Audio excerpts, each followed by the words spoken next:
Buenos días a todos. Buenos días. Antes de empezar, quisiera que Jenny me recordara cuál es la tarea del equipo de tecnología en Fluid. Satisfacer al cliente mediante la entrega temprana y continua de software como Excelente. Entonces, la charla de hoy, la sesión de hoy la vamos a dividir en dos partes. Una parte teórica que yo les voy a contar ahorita una cosa. Y la segunda parte va a ser un ejercicio rápido de 5 minutos en el que vamos a hacer pair programming utilizando Teammate, como lo hicimos en la sesión pasada, pues para no perder la práctica. Entonces, el tema de hoy es la virtualización. Resulta que cuando ustedes tienen un computador, ustedes tienen el tema, la máquina física como tal, que es el computador que ustedes pueden tocar. Y eso puede ser el computador, el laptop que utilizamos para trabajar, como puede ser un computador físicamente en el cuarto de servidores, que en nuestro caso no tenemos cuarto de servidores porque todo lo manejamos a través de Amazon. Pero Amazon en alguna parte del planeta debe tener un centro de cómputo gigantesco con un montón de servidores como los que aparecen en las películas, y ese es el hardware como tal, máquinas físicas. Sobre esa máquina física yo voy a montar un sistema operativo. Por definición, un sistema operativo es el conjunto de programas que administran los recursos de una máquina y que se comunican con el usuario. ¿Listo? Y los sistemas operativos, ya algún día entraremos en detalle, es todo un universo complejo de elementos que interactúan. Sobre el sistema operativo se montan lo que son las aplicaciones, que en este caso tengo Chrome, la terminal, Slack, etc. Pero resulta que a veces sucede que yo puedo tener, hablando ya puntualmente del caso de servidores, máquinas que son muy poderosas que se están subutilizando. Entonces yo voy a tener un servidor que tiene 32 procesadores, 1 tera de RAM y muchos teras en disco duro, y resulta que un día no estoy corriendo nada, el otro día estoy corriendo por ahí un solo servicio y toda la cosa. Entonces el resto de máquinas se desperdicia.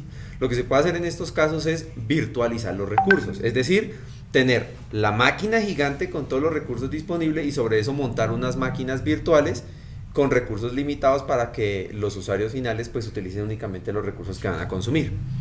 Y ahí es donde entra este concepto. El concepto de máquina virtual no es nuevo, eso apareció en los años 60, cuando los computadores estaban todavía en pañales. Pero eso vino a tomar impulso en la última década, precisamente por los recursos en la nube y por la necesidad de poder transportar fácilmente un ambiente de desarrollo de un computador a otro. Entonces, ¿cómo funciona? Yo tengo, en la parte de abajo sigo teniendo el hardware normalito. Sigo teniendo mi sistema operativo, que para el caso de nosotros es un sistema Ubuntu, pero bien podría ser Windows, podría ser Mac OS o podría ser cualquier otro sistema operativo de la gran infinidad de sistemas operativos que existen. Sobre eso voy a instalar una aplicación que se llama un Virtual Machine Monitor. Y sobre eso voy a montar otra caja que la pinté en gris, igual que las aplicaciones, porque realmente es una aplicación. Y esa aplicación lo que va a hacer es emular un computador. Luego yo sobre ese computador puedo montar un Windows y sobre ese Windows puedo correr Word, Internet Explorer, etc. Todo sobre un entorno basado en Ubuntu. Este es más o menos uno de los ejemplos de una máquina virtual. Yo acá en la parte de abajo puedo ver que estoy utilizando un escritorio de Mac OS. Y tengo corriendo acá una máquina virtual de VMware Fusion. Y dentro de esa máquina virtual tengo un computador virtual que está ejecutando Windows. Ahí es donde está la magia de todo eso, de las máquinas virtuales. Lo mismo puede pasar con esto. Acá en el computador de verdad tengo un Windows Vista. Y dentro de la máquina virtual estoy corriendo un computador con Windows XP. Acá se puede ver en el loguito. Es un computador con Windows XP. Entonces puedo tener mi computador de verdad con un sistema operativo cualquiera y por dentro una máquina virtual con otro sistema operativo, y están completamente aislados. Entonces, ¿qué característica tiene esto? Yo voy a tener el sistema operativo, va a tener, que en este caso es Ubuntu, va a tener el gestor de la máquina virtual y un sistema completamente aislado, un computador completamente aparte para la máquina virtual que voy a montar. ¿Qué ventajas tiene esto? Pues obviamente que yo puedo correr sistemas operativos que son heterogéneos en una misma máquina. Puedo tener el computador de verdad con Windows y correr máquinas virtuales con Linux. Puedo tener el computador de verdad con Mac OS y tener máquinas virtuales con Linux o con Windows, etc. Lo que no se puede o por lo menos que no es técnicamente tan sencillo, es tener una máquina virtual con Mac OS, por una razón. Apple cuando fabricaba los computadores tenía ciertos procesadores que no recuerdo quién era el que los fabricaba, pero no era Intel. Entonces los procesadores de ellos eran diferentes. Luego el sistema operativo macOS tenía instrucciones de procesador diferentes al de los demás sistemas operativos. Entonces si yo intentaba montar macOS sobre un computador convencional, no iba a funcionar. En los años recientes, hasta donde sé, es Intel el que fabrica los procesadores. Y los discos duros pues son convencionales y eso, entonces yo podría tomar un instalador de macOS y ponerlo en un PC normal. Y funciona hasta cierto punto. Los drivers no funcionan del todo bien, es lento la cosa, pero se puede. Yo podría intentar hacer eso en una máquina virtual, pero es una locura. Es lento, a veces simplemente no se puede, lo que sea. Pero pues igual se puede intentar. Cuando yo empecé a trabajar con las máquinas virtuales, los fabricantes que yo conocí en ese entonces, que fue hace como 7 años, eran VMware, que fue el primero que apareció. Luego salió la competencia Virtual PC de Microsoft. Ahorita Microsoft tiene otro que se llama Microsoft Hyper-V, que es para servidores. Y Oracle sacó uno llamado VirtualBox, que es de los más populares. ¿Cómo funcionaba eso? ¿O qué ventaja tenía? Yo tenía mi computador con Windows. Y para poder hacer el desarrollo de aplicaciones con Windows utilizamos Visual Studio y SQL Server. Pero montar Visual Studio y montar SQL Server tomaba tiempo y a veces había detalles minúsculos que no funcionaban y tocaba entrar a configurarlos. Entonces, si yo necesitaba trabajar en un proyecto y compartirlo con un compañero, era un dolor de cabeza porque ambos teníamos que tener Visual Studio, la misma versión, y todo tenía que estar instalado idéntico. Y era un dolor de cabeza a veces. La solución que se hacía en ese entonces era: coja VMware, instálelo en su máquina, a ese VMware móntele una máquina virtual con Windows, a esa máquina virtual instálele Visual Studio, SQL Server, instálele todos los paquetes que necesita, ponga a correr el proyecto ahí, y en lugar de pasarnos una USB con el código fuente del proyecto, cogíamos una USB y nos pasábamos la máquina virtual. Y ya después buscábamos la forma de sincronizar el código cuando lo cambiamos. Pero eso funcionaba muy bien, porque todo el entorno de desarrollo ya estaba metido en un computador. Y la máquina virtual está compuesta principalmente de 2 archivos. Un archivo pequeñito que pesaba unos poquitos kilobytes con la descripción de la máquina virtual. Cuánta RAM tenía, cuántos procesadores tenía, cuánto disco duro tenía, etc. Y un archivo gigantesco que pesaba varios gigas, que era el disco duro. Y ese disco duro conceptualmente es una imagen de un disco duro. Y es importante que tengan en cuenta la palabra imagen porque la vamos a utilizar más adelante. Entonces lo que nosotros hacíamos era compartirnos ese disco duro, pasarlo de USB en USB y así podíamos transportar el entorno. Eso solucionaba de forma definitiva el lío ese de que en mi máquina funciona, pero en la mía ya no funciona. Pero en mi máquina funciona y en la suya ya no funciona, porque todo el entorno lo pasábamos utilizando una máquina virtual. Y resulta que las máquinas virtuales, así como nacieron en esa época, estaban hechas muy para el usuario final. Es decir, yo tenía un asistente cuando yo le decía nueva máquina virtual, le decía cómo se iba a llamar, cuánto disco duro iba a tener, etc. Y yo la veía y le podía hacer clic así y toda la cosa. Pero las máquinas virtuales después empezaron a evolucionar y yo para poderla utilizar no necesariamente tenía que verla. Yo podía montar una máquina virtual, correrla y que ella hiciera todas las cosas y yo de forma remota conectarme a esa máquina virtual sin verla jamás. Y han venido evolucionando aún más y eso se los voy a detallar más adelante cuando estemos viendo cosas de Ops, DevOps, DevSecOps, infraestructura e infraestructura como código. Pero han venido evolucionando para poder quitarle todos esos adornos del usuario final y dejar únicamente la parte en la que la máquina virtual aísla el hardware de verdad del hardware emulado para poder correr cosas. Y todo esto se los cuento porque quiero que lleguemos a un nuevo tipo de virtualización que son los contenedores. Los contenedores son algo que funciona exclusivamente en Linux.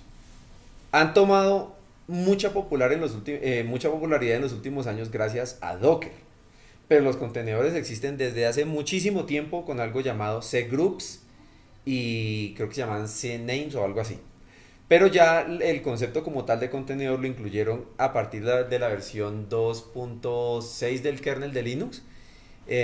Y surgió la herramienta Docker que fue la que lo popularizó, pero no es la única. Y de hecho Docker aparentemente está condenado a morir probablemente este año o el año que viene, como empresa y tal vez como herramienta.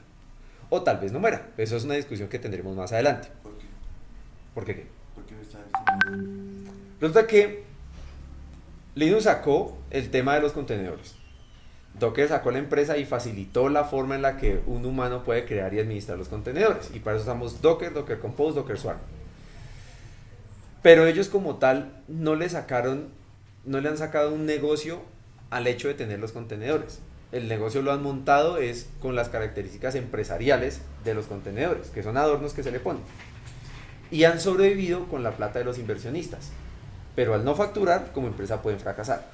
Y adicional a eso, Linux sacó ahorita se me escapa el nombre, pero es como un framework que viene dentro del sistema operativo para hacer todo el tema de orquestación de contenedores. Luego Docker ya no se necesita.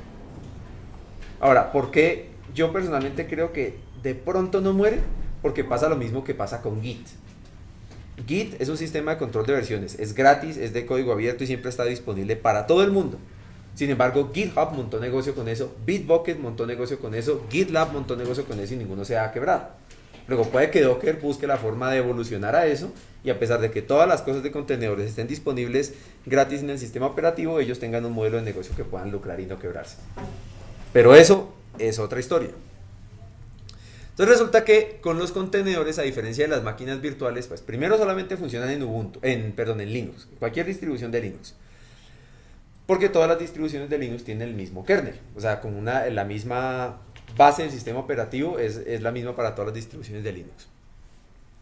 Una máquina virtual en el momento en que arranca, cuando yo la configuro le digo a la máquina virtual cuánta RAM va a necesitar, cuántos procesadores va a necesitar y en el momento en que yo la prendo, todos esos recursos quedan reservados para la máquina virtual aunque no los esté usando. En el caso de los contenedores, que es lo que tenemos al lado derecho, los contenedores al ser una abstracción del mismo sistema operativo, lo que hacen es funcionar como un proceso. Entonces a medida que necesiten recursos los van consumiendo y si no los necesitan pues es como cualquier otro proceso del sistema operativo, no consume nada. Y yo dentro de un sistema operativo Linux puedo montar todos los contenedores que yo quiera siempre y cuando los recursos físicos de la máquina lo soporten. ¿Listo? Ahora, ¿por qué les estoy contando todo esto y por qué se los estoy contando tan rápido? Se los cuento rápido porque más adelante, como les digo, cuando hablemos de infraestructura, ahí sí vamos a empezar a entrar en detalle de cómo funciona todo esto por debajo. Pero por ahora necesito simplemente que entiendan, o sea, que sepan de la existencia de las máquinas virtuales y de los contenedores, porque estos contenedores los vamos a empezar a utilizar para los ejercicios de programación. Porque resulta que, así como a mí me pasó con el Visual Studio, que me salía más fácil pasar un disco duro de una máquina virtual a mi compañero para que apuntara todo y no tuviera que hacerlo desde cero, es una de las ventajas que tiene utilizar Docker. Porque ya hay un montón de gente en internet que ha creado imágenes del sistema operativo Linux con herramientas preinstaladas para que yo simplemente con esa imagen levante un contenedor, tenga todas las herramientas disponibles y empiece a utilizarlas. Entonces, como nosotros, como parte de las catas del FizzBuzz Bash y de todo eso que vamos a hacer, no lo vamos a hacer solamente en Ruby, sino que lo vamos a hacer en muchísimos lenguajes de programación. No nos vamos a gastar tiempo instalando el lenguaje de programación porque Java es resabiado para instalarlo. Elixir, hay que instalar cosas del sistema operativo, compiladores y un montón de cosas que nos van a quitar tiempo. Y el objetivo no es aprender a instalar Elixir, sino usar Elixir. ¿Sí? Aprender a usar Elixir. Entonces, por eso lo que vamos a hacer es, usando Docker, cogemos imágenes que ya vengan con Elixir instalado, levantamos los contenedores, corremos el código y seguimos con nuestras vidas. Por eso, esta introducción somera a lo que son las máquinas virtuales y los contenedores. ¿Tienen preguntas hasta ahí? No, ninguna, listo. Entonces, vamos a parar la grabación acá y vamos a proceder a hacer un ejercicio rápido de pair programming.